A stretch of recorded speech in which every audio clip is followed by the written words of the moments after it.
wife and I have been sponsoring a child in Honduras. We want to know how God works when we're in Honduras or when we go places. And so 2 years ago, we saw this little girl. We made a contact with her, and my wife made a nice connection with this little girl. So we get back to the States, we're going to sponsor her. Well, Barb gets a hold of the people that take care of that, and the little girl has been sponsored. So she's kind of bummed, you know. I'm like, you know, a little bit bummed, but that's okay. There's so many kids. We'll just get another one. So we start sponsoring this girl, and Katerina. So I go back to Honduras this year, and the lady who runs the program down there, Vilma, she doesn't know that I sponsor a child. She doesn't know who these children are. She just knows children based on needs, and they have a list of most needy. You know, 1 through whatever, 100, whatever it is. And so we get down there, and we have some extra money in our funds, and we're going to deliver food to 10 families. And so we come down this rocky old lane, and we turn this corner, and whose house do you think we go to? Well, Katerina's house.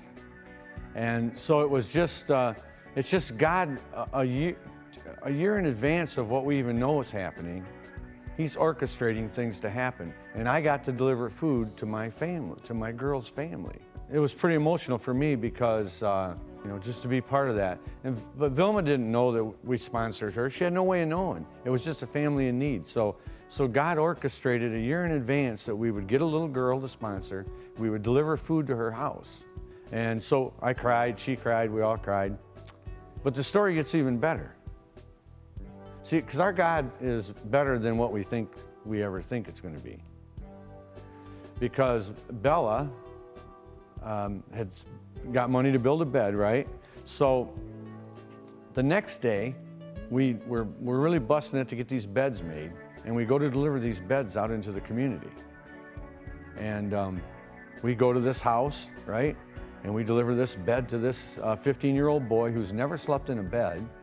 That's an emotional story right there. Never had a bed of his own, I should say. And so then we take the other bed, and I said, where are we going? And they go, around this rocky path. So whose house is around the rocky path? Because Katerina's house is around the rocky path. So I couldn't hold it together. I just broke down. It was so emotional. Just for these events to be orchestrated a year in advance. I mean, you know, it's just, I don't know. I'm having a hard time not crying right now just because it is so emotional to be able to connect with somebody like that and to be able to fill that giant of need in their lives was huge. So, you know, that was just so exciting and so emotional, and, you know, so I can't wait to get back to Honduras again to see her and just see how she's doing.